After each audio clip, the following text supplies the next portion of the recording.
galera, beleza? Tudo bem? Como é que estamos? Hoje vamos dar continuidade aos nossos estudos aqui sobre as bactérias inibidores da síntese de proteínas, né? Que é um grupo de classificação, e dentro dessa classificação tem um grupo de antibióticos aqui incluídos. Vamos lá. Os inibidores da síntese de proteínas podem ser divididos nos seguintes fármacos ou grupos de fármacos, que são os aminoglicosídeos, as tetraciclinas, os macrolídeos, afenicóis e nicosamidas. Os aminoglicosídeos é originado da estrutura desses fármacos que possui dois aminoaçúcares unidos por ligação glicosídica a um núcleo central hexose, né, e são produzidos por espécies dos gêneros Streptomyces e Micromonospora, sendo que alguns são semissintéticos. Então, todos os aminoglicosídeos eles não são bem absorvidos no trato gastrointestinal. Essa aqui é uma informação interessante a gente saber, né? Pois são policátions altamente polares, sendo administrados por via parenteral, sendo rapidamente bactericidas. Não atravessa a barreira hematoencefálica para o sistema nervoso central, são transportados ativamente através da membrana celular bacteriana, unem-se irreversivelmente a uma ou mais proteínas receptoras específicas dos ribossomos do microorganismo, que é a unidade 30S, o que provoca a leitura errada no DNA, resultando na biossíntese de proteínas não funcionais, o que causam a morte dos microorganismos.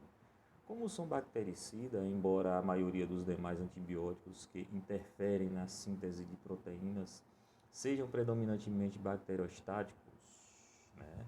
Embora sejam eficazes contra muitos micro-organismos anaeróbios, gram-negativos e alguns gram-positivos, os micro-organismos anaeróbios são resistentes aos aminoglicosídeos de baixa atividade contra os streptococcus e os pneumococos. A resistência aos aminoglicosídeos tem se tornado um problema, principalmente pela inativação do antibiótico, né, provocada por enzimas microbianas calculadas em número de 9 ou mais. Então, essa resistência ela tem sido superada pelo uso simultâneo de penicilina ou vancomicina. Então, os principais aminoglicosídeos são a streptomicina, que é o mais antigo, né?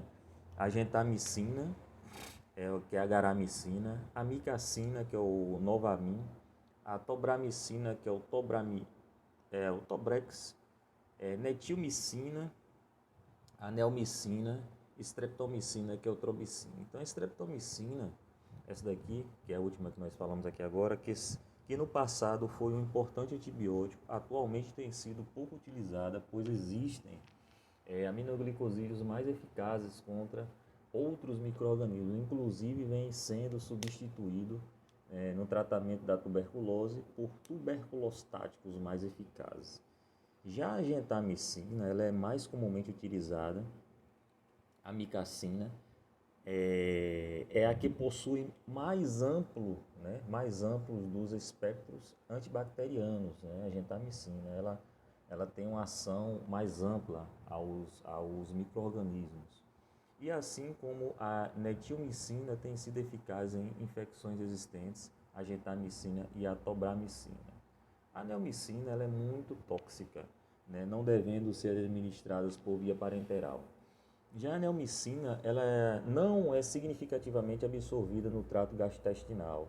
Tem sido utilizada por via oral nos pacientes com coma hepático, tendo efeitos benéficos devido a reduzir a produção e a excreção de amônia, consequentemente, né, produzindo os níveis de nitrogênio livre na corrente sanguínea devido à ação de neomicina em reduzir os coliformes fecais. Sendo que esse antibiótico ele é excretado nas fezes. A streptomicina, que é o trobicin, né, que é isso aqui, ele tem sido utilizado como segunda escolha no tratamento de gonorreia, endoscervical, retral e uretral. Quando o paciente é alérgico à penicilina e à Neisseria gonorrhoeae, é penicilino resistente. Embora a pneumonia provocada por cepas sensíveis como de Escherichia coli pode ser útil, né, a associação de um aminoglicosídeo, né, como uma ampicilina. No tratamento de infecções por pseudomonas aeruginosa tem sido utilizada a tobramicina, gentamicina ou amicacina, isolada ou em associação com a penicilina que age contra os pseudomonas. A piperacilina ou a ticarcilina. Então, todos os aminoglicosídeos são potencialmente tóxicos para ambos os ramos de oitavo nervo cranial, envolvendo principalmente as porções sensoriais receptoras da orelha interna. Portanto, devido à toxicidade que frequentemente é irreversível, pode ocorrer vertigem, ataxia e perda de equilíbrio nos casos de lesão vestibular e surdez no caso de lesão coclear. Então, a nefrotoxicidade que também pode ocorrer pode ser revertida com a suspensão do uso do antibiótico. Então, essa aqui é uma informação, né, muito importantíssima, que a gente precisa dar bastante ênfase, né, que está dizendo que todos os aminoglicosídeos são potencialmente tóxicos para ambos os ramos da oitavo nervo cranial, envolvendo principalmente a porção sensorial receptora da orelha interna. Portanto, devido à toxicidade, que frequentemente é irreversível, pode ocorrer vertigem, ataxia, perda de equilíbrio nos casos de lesão vestibular e surdez no caso de lesão coclear. Então, a nefrotoxicidade, que também pode ocorrer, pode ser revertida com a suspensão do uso do antibiótico. Vamos lá. Tetraciclinas. O nome tetraciclina ela está relacionada à existência de 4 anéis fusionados com um sistema de dupla ligação conjugada que formam esses compostos derivados de diversas espécies de Streptomyces. Isso aqui eu vou pular porque isso aqui não vai fazer muita diferença no nosso dia a dia não, entendeu? Atualmente, as tetraciclinas elas são utilizadas no tratamento da doença de Lyme, infecções por clamídias ou rickécias. Os principais fármacos desse grupo são tetraciclinas, que é o Tetrex, oxitetraciclina, que é a terramicina, doxiciclina, que é o vibramicina, minociclina, minoximax. A tetraciclina e a oxitetraciclina possuem ação curta, entre 8 e a 9 horas, né, em pacientes normais, enquanto que a doxiciclina e a minoxiciclina apresentam ação longa, entre 11 e 23 horas em pacientes normais. As tetraciclinas elas devem ser administradas antes das refeições, pois a absorção era dificultada quando administradas nas refeições, principalmente com a presença do leite e de derivados antiácidos, contendo cálcio, magnésio e alumínio. Então, preparações vitamínicas contendo ferro e catárticos, devido à formação de quelatos não absorvíveis de tetraciclinas como iocálcio, sendo recomendado o uso de tetraciclinas 1 hora antes dos citados fármacos, né, ou 3 horas após a administração. Interessantíssimo isso aqui também, viu? Vou marcar aqui de rosinha. A tetraciclina ela é utilizada no tratamento da acne. Deixa eu clarear isso aqui, porque eu não estou enxergando direito. Vamos lá. Deixa eu ver qual é a cor que eu vou colocar aqui para... Deixa eu ver se verde melhora. Ixi, não, piorou. Vou botar vermelho. Piorou. Vou botar azul claro. Vou botar amarelo. Deu uma melhorada. Vamos lá. A tetraciclina ela é utilizada no tratamento da acne e possui atividade contra micro-organismos que causam infecções não complicadas do trato do trato geniturinário, né, como a clamídia. Não dá para enxergar o que está escrito aqui. E é utilizado no tratamento de outras patologias como amebíase extraintestinal, né, concomitantemente ou subsequentemente com o metronidazol, conjuntivite. Então, a maioria das cepas de Streptococcus é resistente às tetraciclinas. Vamos ler novamente aqui. As tetraciclinas ela é utilizada no tratamento da acne, possui atividade contra micro-organismos, né, que causam essa infecção, não complicadas não causa infecções não complicadas no trato geniturinário, como a clamídia que fala aqui. Ela é utilizada também no tratamento de outras patologias, como a amebíase extraintestinal, concomitantemente ou subsequentemente com metronidazol, e também é utilizado na conjuntivite. A maioria das cepas de Streptococcus é resistente às tetraciclinas.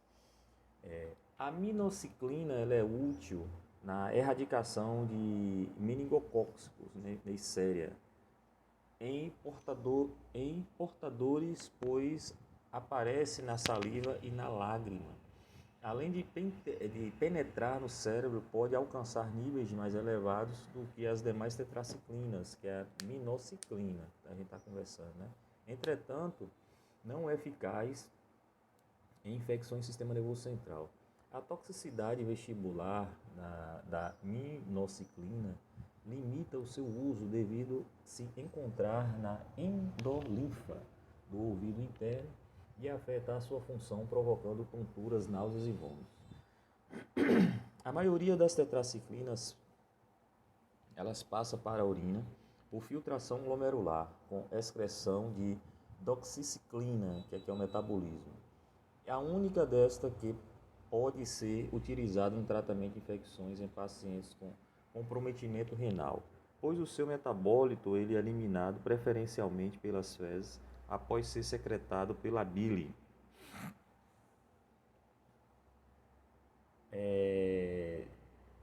Só para reforçar o que eu tenho dito sempre aqui, né?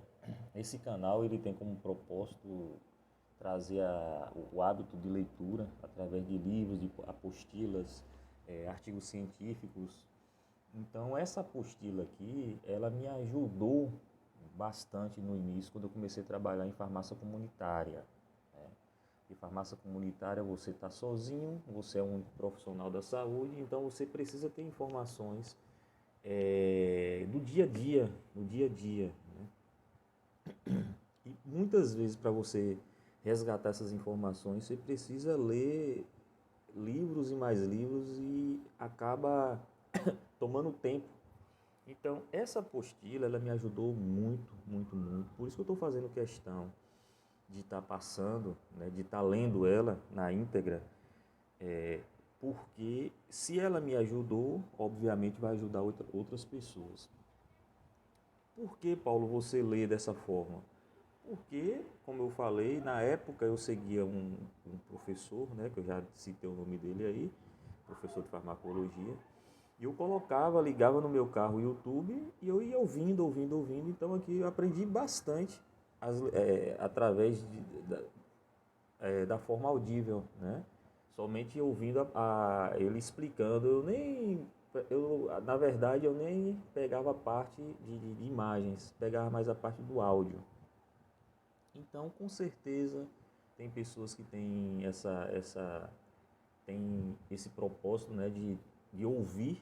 Então, é para essa pessoa aí que gosta de ouvir a apostila ou o livro. O canal ele é novo, só tem 6 meses. A gente já tem aqui várias playlists, né? E à medida que a gente vai galgando, a gente vai construindo mais informações, né? Até eu pretendo no ano que vem, 2026, já começar a ler livros, né? A gente já, na verdade, eu já leio, eu já tenho, sempre estou lendo o livro, porém ainda não é o momento de estar colocando a leitura aqui, porque eu preciso ler essa apostila mesmo. Tem outra apostila também que eu adoro bastante. Tem um livro que é de farmacologia direcionado para enfermagem, que é excelente também, né? Eu pretendo ainda esses 2 meses ler um pouquinho sobre essa apostila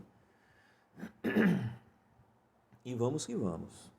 O importante é passar um pouquinho de informação que a gente tem, né? E aqui, na verdade, a gente só está aprendendo.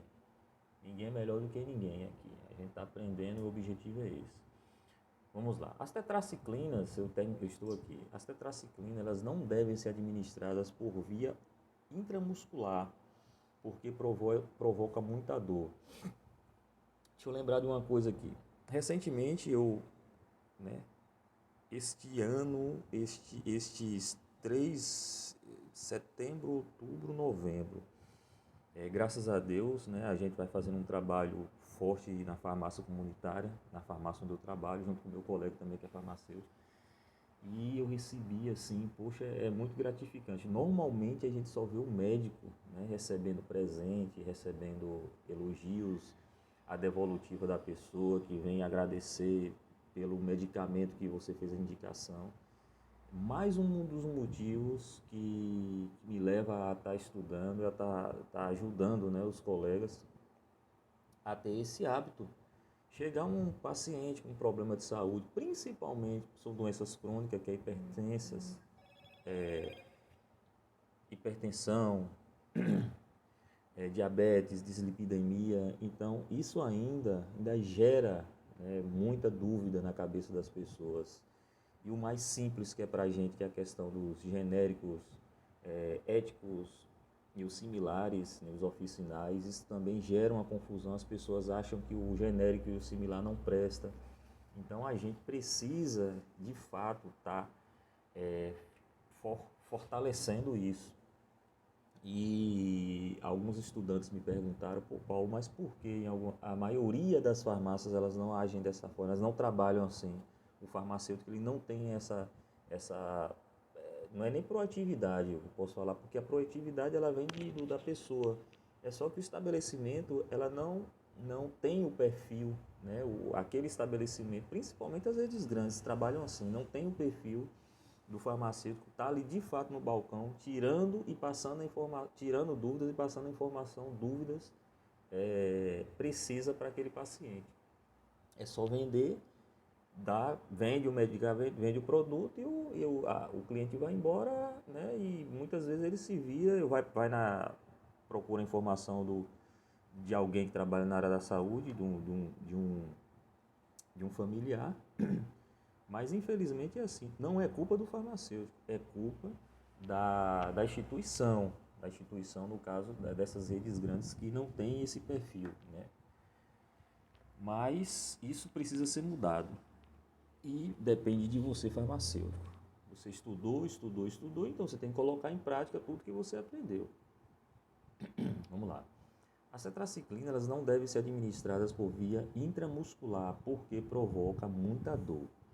E em qualquer apresentação, né, não deve ser administrado durante a gestação ou a qualquer criança com idade inferior a 8 anos, devido à tetraciclina, além de atravessar a barreira hematocefálica, se concentra nos ossos, dentes fetais e esmaltes dos dentes em desenvolvimento, né, produzindo uma coloração marrom ou amarelada, né? Hipoplasias do esmalte.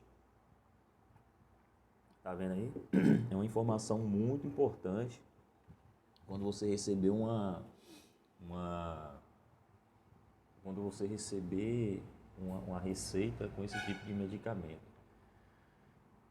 Principalmente com a tetraciclina e a doxiciclina, pode ocorrer fototoxicidade, queimaduras solares graves, se o paciente em tratamento com um desses fármacos se expõe à luz solar ou ao raio ultravioleta. Como a doxiciclina e a minoxiciclina são lipofílicas e são excretadas na bile, apresentam longa duração sujeitas ao ciclo enterohepático, podendo ser utilizadas por pacientes com função renal comprometida, pois não são eliminadas pelo rim. Qualquer micro-organismo resistente a uma das tetraciclinas passa a ser resistente a todos, inclusive a maioria dos estafilococos, produtores de penicillinase. E a maioria das cepas de estreptococcus são também resistentes às tetraciclinas. Macrolídeos. Os macrolídeos são produzidos por olha, eu vou pular essa parte aqui. Como eu já disse, isso aqui não voga muito para a gente, só para fazer confusão. Vou começar daqui. Ó. Elas inibem a síntese de proteína pelo micro-organismo, dependendo do tipo de micro-organismo e do efeito da concentração. Podem ser bactericidas ou bacterostáticos. Né? Os macrolídeos eles não penetram o sistema nervoso central. Entretanto, todos os macrolídeos eles não devem ser utilizados em gestantes e nem lactantes. Né? Os macrolídeos eles também não são recomendados em pacientes em uso de anticoncepcionais orais, pois ocorre interferência com o citocromo P450 e provoca prurido icterícia. Lembrando que bactericida ele mata a bactéria, né? E o bacteriostático ele inibe o crescimento da bactéria. Beleza pura? Vamos lá. Então, os principais macrolídeos eles são eritromicina, claritromicina, azitromicina, roxitromicina, espiramicina, miocamicina e diritromicina. Beleza? Os macrolídeos não penetram o sistema nervoso central. Entretanto, todos os macrolídeos não devem ser utilizados em gestantes e nem lactantes. Os macrolídeos também não são recomendados em pacientes em uso de anticoncepcionais orais, pois ocorre interferência com o citocromo P450 e provoca prurido e icterícia. Por que eu estou frisando isso? Cuidado com esse medicamento aqui, ó. Azitromicina. Né? Azitromicina. Não faça uso dele de forma aleatória. A gente sabe que o medicamento ele precisa da receita médica, mas tem muita gente que a gente sabe disso. O mundo é enorme, é grande, então ninguém tem que estar a gente sabe que esse tipo de situações acontecem, principalmente pessoas que têm dores de garganta e acham que a azitromicina é que resolve tudo e vai tomar o medicamento, consegue comprar, consegue em algum lugar e acaba tendo esse processo aí de problemas sérios. Né? Vamos lá. A eritromicina, ela constitui a alternativa à tetraciclina no tratamento de infecções não complicadas devido à clamídia na uretra. E outra coisa também, o Tetrex, né, que a gente já falou lá em cima, muita gente gosta de chegar na farmácia perguntando: tem Tetrex? Tem Tetrex? Principalmente pessoas que bebem que fazem uso de bebida alcoólica, né? Ou seja, que são alcoólatras, fazem uso de bebida alcoólica não, eu faço uso de bebida alcoólica. Pessoas que são alcoólatras, eu não sei qual é o motivo, o que é que acontece, que eles têm esse hábito de perguntar se tem o Tetrex.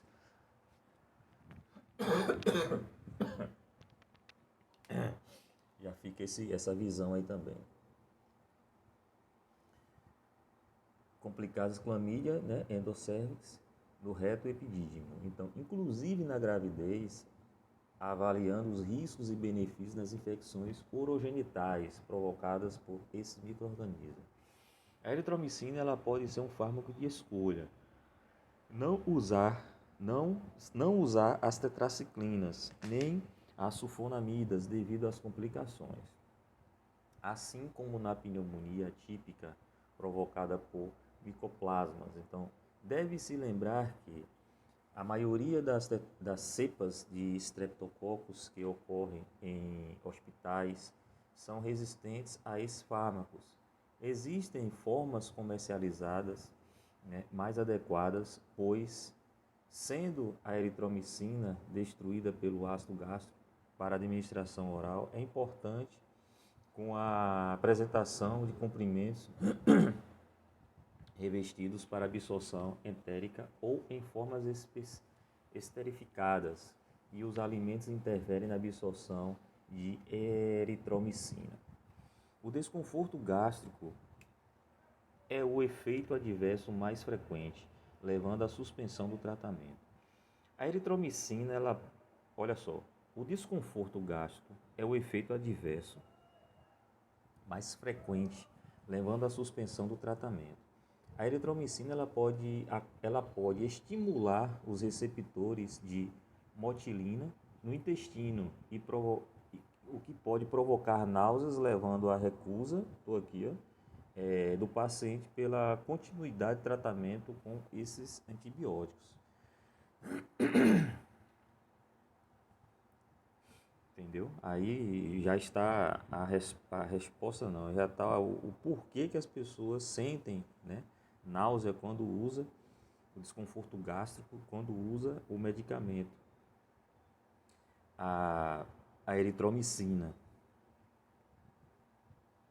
O desconforto gástrico, né, já falei aqui. Então, embora a eritromicina também possa ser administrada por via oral parenteral intravenosa, as infecções intravenosas elas podem provocar tromboflebite local, inclusive com alta incidência, e o uso parenteral da eritromicina tem sido muito criticado por alguns autores devido a provocar ototoxicidade, né?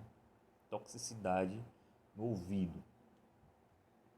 Em altas doses, a eritromicina ela pode provocar surdez temporária, e pacientes com disfunção hepática elas não devem ser tratadas com este fármaco devido à possibilidade de acúmulo do fígado. A eritromicina ela não deve ser administrada a pacientes em uso de carbamazepina, que é o Tegretol, devido à possibilidade de ocorrer vômitos, torpor e ataxia. Pacientes com uso de varfarina, que é um anticoagulante, não é recomendável, o uso de eritromicina devido ao risco de aumento da ação anticoagulante, levando a hemorragias. A claritromicina, né, que já é a claritromicina, você vê que a eritromicina ela tem muitas os efeitos colaterais, né, que causam nas pessoas. Então, é desconforto gástrico, ele pode provocar uma toxicidade auricular,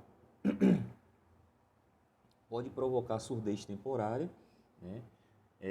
Pode provocar náuseas e vômitos, levando o paciente, né, quando faz uso desse antibiótico, fazendo com que o paciente ele tenha recusa do antibiótico por conta da situação. Aí tem que usar, né, um antiemético, no caso um Dramin. E também aqui ele fala da carbamazepina, que é o Tegretol, né, que vai provocar torpor, ataxia, vômito. Então, e outra coisa, o uso de eritromicina, pacientes que fazem uso de varfarina aqui, ó, não é recomendável o uso de eritromicina devido ao risco de aumentar a ação do anticoagulante, levando a hemorragia. Aí você vai falar, Paulo, como é que eu vou lembrar disso tudo? Lembra, quando a gente faz uma leitura, quando a gente, né, está mais direcionado a essa situação, quando você acaba de ler, é incrível como 2, 3 dias depois, uma semana depois, chega alguém que você vai estar passando essas informações, medicamento esperado. O que vai acontecer é que a pessoa já toma um susto, aí fala, pô, mas por que o médico passou isso para mim? É o custo-benefício, entendeu? É o custo-benefício. Passou, mas a informação às vezes não é passada e você está lá para para estar orientando o paciente. E é isso que vai trazer o cliente para a sua loja novamente, entendeu? Porque você é o farmacêutico que passa esse tipo de orientação, que é preocupado com a saúde do paciente, mesmo você vendo, né? E isso é maravilhoso. Olha que coisa aqui, ó. Quer dizer que o paciente que faz uso de anticoagulante, ele não pode, né, usar eritromicina. Não, o ideal é não usar. Então aqui a eritromicina vai causar o quê? Vai causar um risco vai aumentar, vai potencializar o efeito da varfarina. E com isso vai causar hemorragia. Pode causar hemorragia. Entendeu? Claritromicina, que é o claricídio. É derivado da eritromicina e penetra melhor na membrana externa das bactérias gram-positivas do que a eritromicina, sendo a claritromicina duas a 4 vezes mais potente, né? Além de ser resistente ao meio ácido, inclusive o alimento aumenta a absorção da claritromicina. Embora tenha espectro semelhante à eritromicina, a claritromicina ela possui maior atividade contra micro-organismos intracelulares, né? Uma clamídia e entre outras aí. Então, em pacientes com AIDS, que frequentemente são acometidos pelo Mycobacterium avium, a claritromicina ela é mais eficaz do que a azitromicina.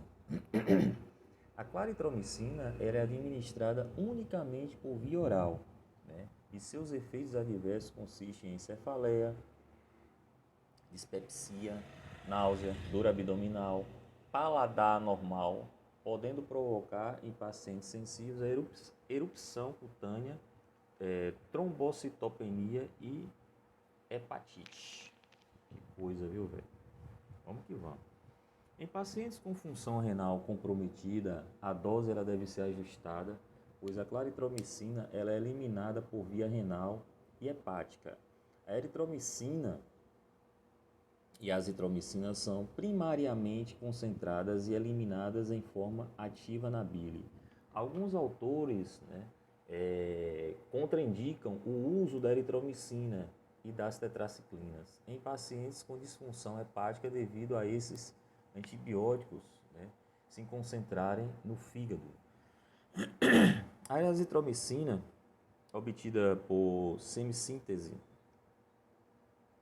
é considerada o primeiro membro da classe dos antibióticos denominados azalídicos, né? Os demais azalídicos são roxitromicina e diritromicina. Então, como possui um átomo de nitrogênio, aí eu não gosto de ler essas coisas, cara. Vamos pular isso aqui. Que a azitromicina ela é muito mais estável em meio ácido. Os antiácidos eles reduzem a sua concentração máxima, mas é menos ativa contra estreptococcus e estafilococcus do que a eritromicina. A via de administração da azitromicina ela é exclusivamente oral e os seus efeitos adversos consistem em diarreia, fezes amolecidas, flatulência, desconforto abdominal, podendo em alguns casos provocar náuseas e vômitos, além de erupções cutâneas, angioedema e podem também levar a anafilaxia em pessoas sensíveis. A roxitromicina, né, outros derivados semissintéticos da eritromicina com espectro de ação semelhante à eritromicina, administrado somente por via oral, a absorção diminui se ingerido depois da refeição. Entretanto, utilizado antes das refeições, não interfere na absorção. Então, os efeitos adversos eles são semelhantes aos da eritromicina. A espiramicina consiste em mistura de 3 antibióticos macrolídeos isolados culturalmente por Streptomyces. Estou aqui, ó, com ação antimicrobiana semelhante aos da eritromicina. Entretanto, embora sejam bacteriostáticas, né, que inibem o crescimento, bacteriostática, que inibe o crescimento, bactericida, mata a bactéria, extermina. nas concentrações séricas pode ser bactericida nas concentrações altas. Administradas por unicamente via oral, é absorvida irregularmente e parcialmente devido ser ingerida 2 ou 3 horas antes das refeições. Em pessoas sensíveis, pode apresentar os seguintes efeitos adversos: náuseas, vômitos, diarreia, hepatotoxicidade, fadiga, epistage e opressão no tórax. Vamos lá. A miocacina, né, que é o micacin, consiste em outro macrolídeo semissintético bacteriostático, né? Ele inibe a eritromicina, o bacteriostático, e apresenta atividade contra Staphylococcus aureus, inclusive contra cepas resistentes à eritromicina. Administrado somente por via oral, é utilizado no tratamento de amigdalites, né, e outras infecções bacterianas no trato respiratório provocado por germes.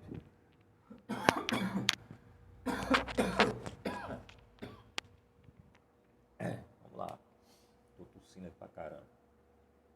Provocado por germes sensíveis. Pode inibir a ação bactericida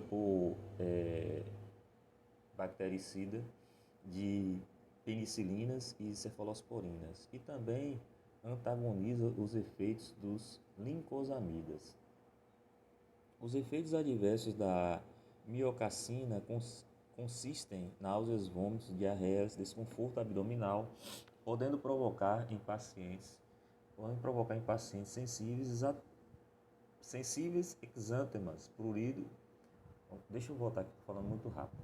Os efeitos adversos da miocacina consistem em náuseas, vômitos e diarreias, desconforto abdominal, podendo provocar em pacientes sensíveis exântemas, prurido, urticária, angioedema e fenômenos respiratórios.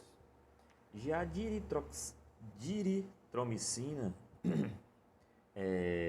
derivado da eritromicina, ela possui o mesmo mecanismo de ação, entretanto é mais lipossolúvel, permitindo concentrações teciduais mais altas e prolongadas do que a eritromicina, podendo inclusive ser administradas em doses única diária, sempre exclusivamente por via oral. Não é recomendável o uso em crianças menores do que 5 anos e os principais efeitos adversos são semelhantes aos da eritromicina. Beleza pura. Os afenicóis compreende um grupo de clorafenicol e seus análogos, embora sejam bacteriostáticos, né, que eles inibem nas concentrações séricas, e pode ser bactericidas, que eles matam, exterminam nas concentrações altas. Devido a ser lipossolúveis, atravessa atravessa a membrana, né, da célula das bactérias, ligando-se de modo reversível aos ribossomos bacterianos, especialmente a subunidade 50S, impedindo a transferências de aminoácidos e, consequentemente, bloqueando a biossíntese proteica pelos micro-organismos. Então, os principais afenicóis são o clorafenicol e o tianfenicol. Clorafenicol, inicialmente isolado, né, da Streptomyces venezuela, e altamente produzido por síntese, o clorafenicol ele inibe a síntese proteica da bactéria através da ligação da subunidade 50S, né, a parte bacteriostática do ribossomo bacteriano, sendo considerado um antibiótico de amplo espectro ativo também contra outros micro-organismos. Além das bactérias, como as ictécias, clorafenicol ele é um fármaco de escolha em caso de febre tifoide e também na meningite provocado por Haemophilus influenzae. Em crianças pequenas, especialmente quando a cepa ela é resistente à ampicilina. Pode ser administrado por via oral parenteral e tópica, incluindo ocular e canal de ouvido. Entretanto, devido à toxicidade, o uso sistêmico encontra-se restrito às infecções graves, principalmente quando não existem outros fármacos para o respectivo tratamento. Portanto, não deve ser usado em infecções que não sejam graves, nem também como uso profilático. Como efeitos adversos, além de problemas gastrointestinais, pode ocorrer superinfecção como clamídia albicans em membranas mucosas. Outros efeitos adversos do clorafenicol consistem em anemias hemolítica e, na frequência fatal, anemia aplásica, devido à depressão idiosincrásica da medula óssea. Independente da dose utilizada e mesmo após ter sido suspenso o tratamento. Em recém-nascidos, em recém-nascidos, devido à baixa capacidade de conjugação hepática, que é o glicuronidação e as funções renais não se encontrarem completamente desenvolvidos, o clorafenicol ele pode provocar síndrome cinzenta em recém-nascido, também denominado síndrome de bebê cinza, Eu já vi isso. É um negócio muito estranho assim, Para a medicina, a gente fala que é uma oportunidade você presenciar, mas por outro lado é algo bem bizarro, muito bizarro. Devido à cianose que pode ocorrer, além de má alimentação, depressão da respiração, depressão respiratória, principal causa da cianose, colapso cardiovascular e morte provocados pelo acúmulo de antibióticos nas mitocôndrias. Então, eu costumo falar que criança e idoso são dois tipos de pessoas, que a gente precisa ter muito cuidado, muito carinho, precisa ter um olhar diferenciado, um olhar mais rebuscado, porque a criança está em fase de desenvolvimento, então a gente precisa de fato ter certeza. Não tenha vergonha, você sabe o que é legal de tudo? É quando você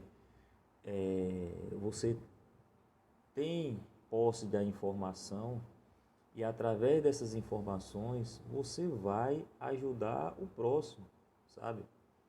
Você vai ajudar o próximo, você consegue dar um alívio àquela pessoa, porque a pessoa ela já está passando por uma série de problemas, ela vai para o consultório, o médico lá, e de repente não sei o que acontece, chega na farmácia super estressado, disse que não foi, nem tocou na pessoa, não olhou nos olhos da pessoa, não explicou como deve ser utilizado o medicamento, se tem algum efeito colateral, se pode ou não pode usar com outro medicamento, Então a farmácia comunitária ela acaba resgatando muita energia pesada, Por isso que eu costumo falar para as pessoas que eu tenho contato que a gente não pode se eximir de passar informação. Nós não podemos deixar de fazer, porém a gente também não pode, trazer aquela energia para si, porque você não vai conseguir trabalhar. Então é muita coisa, muitas situações negativas assim, que você precisa resolver o problema da pessoa e você não precisa entrar naquele emocional, sabe? Isso é algo que precisa ser trabalhado. E o idoso, ele tem a questão das informações, São muitas informações. Ele chega na farmácia com uma informação, se você de fato vai falar para ele, senhor, esse medicamento a gente precisa, o senhor faz uso de tal medicamento. Porque assim, se o medicamento ele tem uma interação medicamentosa com outro medicamento, né? Se a pessoa idosa, ela faz uso de vários medicamentos, que custa você chegar e perguntar se ele faz uso de tal medicamento que vai ter interação medicamentosa com aquele. Pô, você vai salvar o cliente de uma enrascada, tirar de um problema. Beleza? Vamos lá. Eu já li essa parte aqui, né? O que é que provoca no recém-nascido?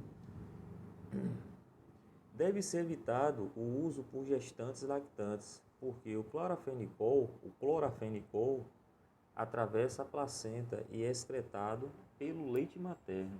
E deve ser evitado o uso de bebidas alcoólicas devido ao efeito disulfiram provocado pela interação das drogas. O tioflanicol, embora possua atividade semelhante ao clorafenicol, o tiafenicol ele é mais eficaz contra a Neisseria, né, e os haemófilos. Parece não provocar anemia plásica nem a síndrome cinzenta no recém-nascido. Ele está dizendo que parece não provocar. Então vamos tomar cuidado. A administração ela pode ser via oral, intramuscular, intravenosa e via retal, né?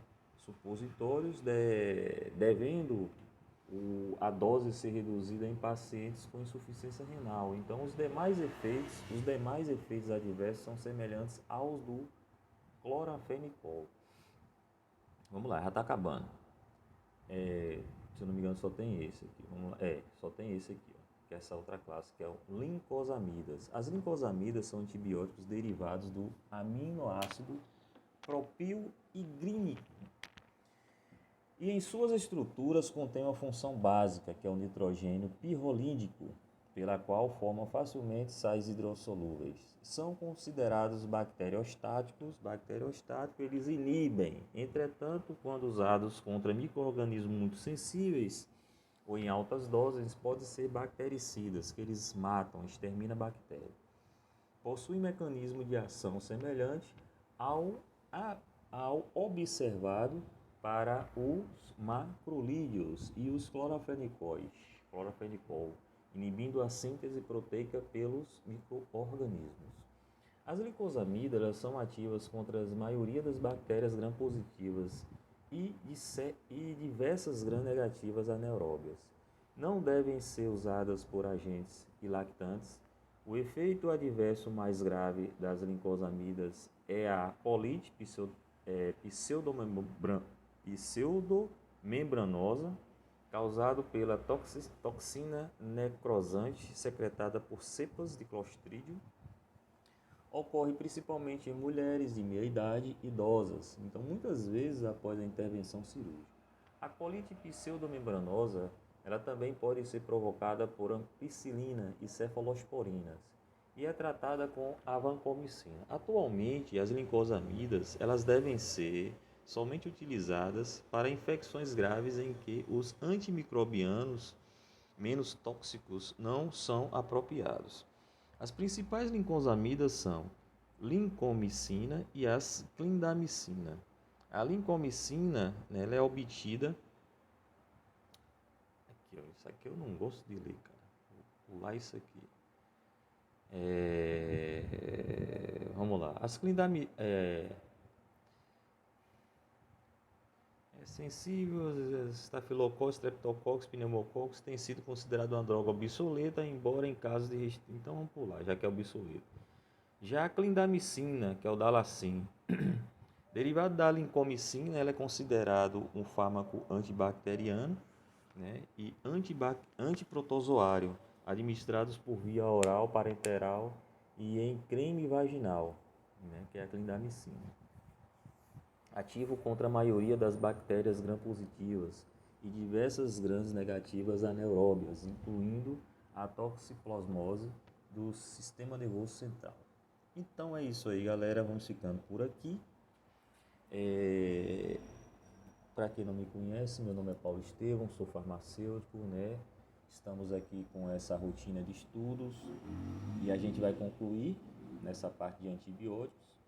e depois a gente vai, vamos ver o que é que a gente vai estudar mais aí para a gente estar complementando e aprimorando os nossos conhecimentos. Beleza pura? Aquele abraço.